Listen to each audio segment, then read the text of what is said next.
Technical properties of fluid, याच्यामध्ये आपण starting पासून बघणार आहे. तर जे फ्लुइड आहे, तर फ्लुइडची जी आपल्याला जो फ्लो असतो ना, तो स्टडी करायचा आहे की ज्यावेळेस तो एखादा फ्लुइड असतं ते पाईप मधून ज्यावेळेस ट्रॅव्हल होतं त्यावेळेस त्याच्यामध्ये त्याचे काही फॅक्टर्स असतात. फॉर एक्झाम्पल जर फ्लुइडमध्ये हा पाईपचा जर एरिया जर स्मॉल असेल तर इथून जे फ्लुइड होतं त्याचा स्पीड जो असतो ना तो जास्त असतो. जर एरिया मोठा असेल तर फ्लुइडचा स्पीड काय असतो, वाहण्याचा कमी असतो. आता ते जे प्रॉपर्टीज आहे त्याच्यामध्ये आपण भरपूर प्रॉपर्टीज बघणार आहोत. फॉर एक्झाम्पल काय विस्कस आहे, नॉन विस्कस आहे, या सगळ्या प्रॉपर्टीज आपण या चॅप्टरमध्ये काय करणार आहे, आपण स्टडी करणार आहे. सगळ्यात पहिलं फ्लुइड कशाला म्हणायचं, तर फ्लुइड इज काय, अ substance that can flow is called काय फ्लुइड. म्हणजे असा सबस्टन्स त्याची आपण फिजिकल स्टेट बघितलं नाही, आपल्या डोक्यात काय येतं फ्लुइड म्हणल्यावर लिक्विड येतं, पण ऍक्च्युअल मध्ये फक्त लिक्विड म्हणजेच काय फ्लुइड नाहीये. कळत आहे ना, की जो सबस्टन्स फ्लो होऊ शकतो त्याला आपण काय म्हणू शकते, फ्लुइड म्हणू शकते. आता फ्लुइडचे तीन प्रकार सांगितले इथं. पहिला काय लिक्विड, जनरली सगळ्यांना माहितीच आहे. लिक्विड मध्ये काय येतं, एक तर विस्कस येतं किंवा काय येतं नॉन विस्कस. पुढचं एक्झाम्पल काय गॅसेस, गॅसेस मध्ये एअर मध्ये जेवढे गॅसेस आहेत सगळे काय येतात फ्लुइडच्या कॅटेगरीमध्ये येतात, कारण की ते फ्लो होतात हवेसोबत, बरोबर की नाही. आणि तिसरं काय प्लाझ्मास. तर प्लाझ्मास म्हणजे काय की आपलं ते लाईक जेली लाईक स्ट्रक्चर झालं, हे सगळे काय फ्लुइड्स आहे.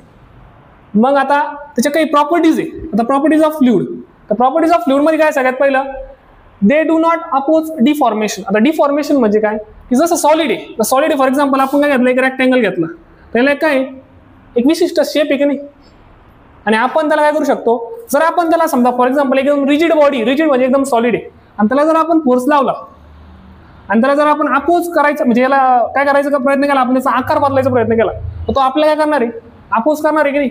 लवकर लगेच काय होणार नाही, त्याच्यामध्ये डिफॉर्मेशन होणार नाही, त्याचे बारीक बारीक तुकडे होणार नाही, आणि त्याच्यामध्ये फोर्स ऑफ अट्रॅक्शन कसं आहे जास्त आहे, कळत आहे ना. पण फ्लुइडच्या बाबतीत असं नाही. फ्लुइडच्या बाबतीत कसं आहे की ते do not oppose to the deformation, म्हणजे ते अपोज करत ते परमनंटली काय होऊन जातात, डायरेक्ट डिफॉर्म होतात. म्हणजे फॉर एक्झाम्पल फ्लुइडला आपण असा एक विशिष्ट आकार देऊ शकत नाही, तर त्याच्यामध्ये आपण टाकू ते पुढची प्रॉपर्टी आहेच ती त्याचा आकार घेऊन टाकतात. झालं. नंतर नेक्स्ट पॉईंट काय, दे हॅव ॲबिलिटी टू काय फ्लो. ते काय होऊ शकतात, फ्लो होऊ शकतात. आपण पहिलेच बघितलं की जो सबस्टन्स फ्लो होतो त्याला काय म्हणतो आपण, फ्लुइड म्हणतो. झालं इथपर्यंत. नंतर तिसरी प्रॉपर्टी काय, they have ability to take the shape of container. आताच सांगितलं मी, जसं पाणी ते एक लिक्विडचं एक फ्लुइडच, ते जर कंटेनरमध्ये टाकलं आपण त्याचा शेप घेतं का नाही, पण त्याला ॲबिलिटी कशाची आहे, ते शेप घेऊ शकतं. कशाचा, कंटेनरचा. कंटेनर म्हणजे आपण त्याच्यामध्ये ओतणार आहे त्याचं काय घेतं, ते शेप घेतो. आता हे एक जनरली ह्या ज्या प्रॉपर्टीज आहे तुम्हाला कोणी विचारणार नाही का पेपरला, किंवा आता हे सेक्शन ए मध्ये येऊ शकतं, मे बी येत आलं तर नाही आतापर्यंत की प्रॉपर्टीज ऑफ फ्लुइड काय, कळत आहे का. पण हे तुम्हाला बेसिक महत्वाचं असणं गरजेचं आहे, कळलं. बेसिक महत्वाचं आहे आपल्याला. मग हे कायसाठी वापरतो आपण, हे जर आपण सीडी साठी पण वापरणार आहे, तर सीडी मध्ये काय आहे की लिक्विड मध्ये पण आपल्या फ्लुइड मध्ये पण दोन प्रकार दिले, एक लिक्विड दिला आणि काय दिलाय गॅसेस. लिक्विडला आपण कंप्रेस नाही करत, पण गॅसेसला आपण काय करू शकतो, कंप्रेस करू शकतो. समजलंय, असं दिलंय इथं इनकम्प्रेसिबल, कंप्रेसिबल. समजतंय का. स्टार्ट.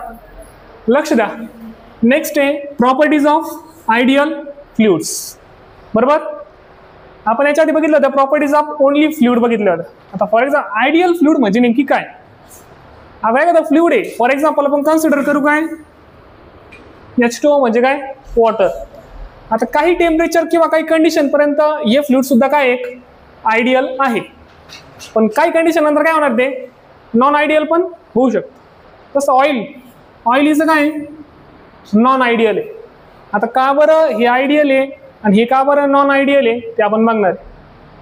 सगळ्यात पहिला पॉईंट काय, जर एखादा फ्लुइड जर आयडियल असेल त्यातल्या ह्या ज्या 4 प्रॉपर्टीज आहे आणि त्या काय केलं पाहिजे, कंटेन केला पाहिजे किंवा पोजेस केला पाहिजे, कळलं. त्याच्या ह्या प्रॉपर्टीज पाहिजे तरच ते कसं असेल आयडियल फ्लुइड असेल. तर पहिली प्रॉपर्टी कोणची आहे, it is a incompressible. Incompressible means काय की त्या फ्लुइडला आपण कंप्रेस करू शकलो नाही पाहिजे, त्याला काय म्हणतो आपण इनकम्प्रेसिबल. मग एक्झाम्पल त्याच्यामध्ये का बरं इनकम्प्रेसिबल आहे, कारण की डेन्सिटी कशी असणार याच्यामध्ये. आता डेन्सिटी म्हणजे काय की समजा फॉर एक्झाम्पल वॉटर आहे, तर वॉटरचे जेवढे मॉलिक्युल्स आहे तेवढे कसे पाहिजे, त्यांची डेन्सिटी कशी पाहिजे सेम. म्हणजे जर व्हॉल्यूम आणि मास याचा एक रेशो कसा पाहिजे प्रत्येक मॉलिक्युलसाठी किंवा प्रत्येक जेवढं आपण कंटेन करणार आहे त्यासाठी सगळ्यांची डेन्सिटी कशी पाहिजे वॉटरची सेम पाहिजे. मग डेन्सिटी सेम असेल तर मॉलिक्युलची ऍडजस्टमेंट पण कशी असेल सेम असन. व्हॉल्यूम पण त्यांनी कसं केलेलं असं ऑक्युपाय सेम असन. मग त्याला जागाच नसेल ना कंप्रेस व्हायला. कळतंय का? ते मॉलिक्यूल कंप्रेस होतील का मग?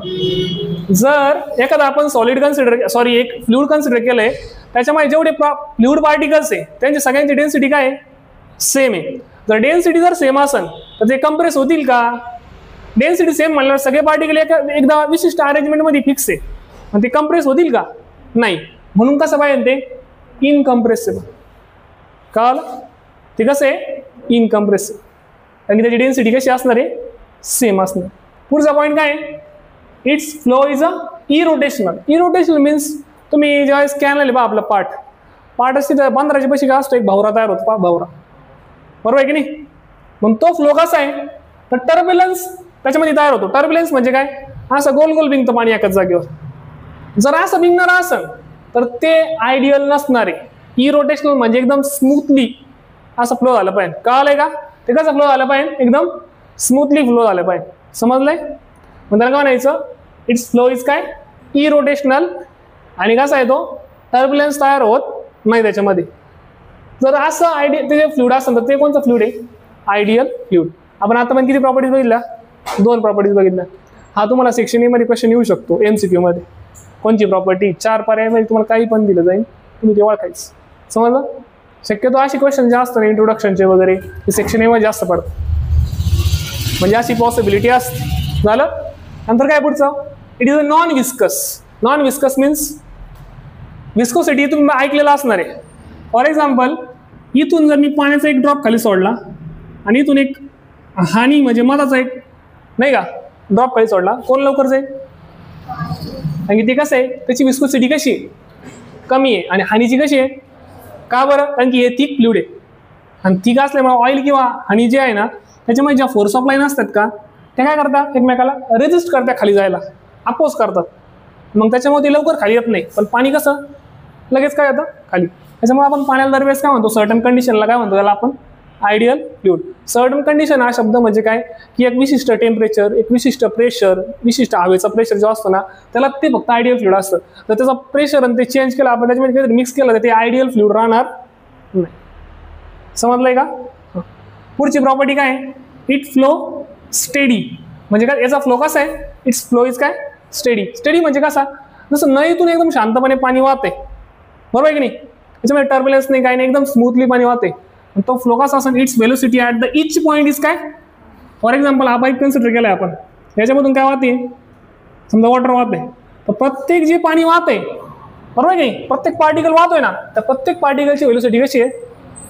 चेंज आहे का? आणि जर चेंज झाली तर तिथं काय तयार होईल रे? रोटेशनल म्हणजे टर्ब्युलन्स तयार होईल का नाही?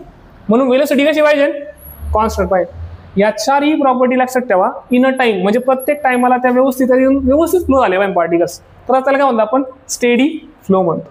हे सगळं आपल्याला पुढे शिकायचं आहे. पुढे चॅप्टर लई मोठा आहे अजून, तो शेवट आपल्याला ऍप्लिकेशन्स आहे फ्लुइड मेकॅनिक्सचे. कळलं का? मग ते पुढे तुम्हाला ते शिकायचे आणखी काय करायचे त्याच्यामध्ये. कळलं? हे महत्वाचे पॉईंट्स आहे. हे स्टेडी झालं, हे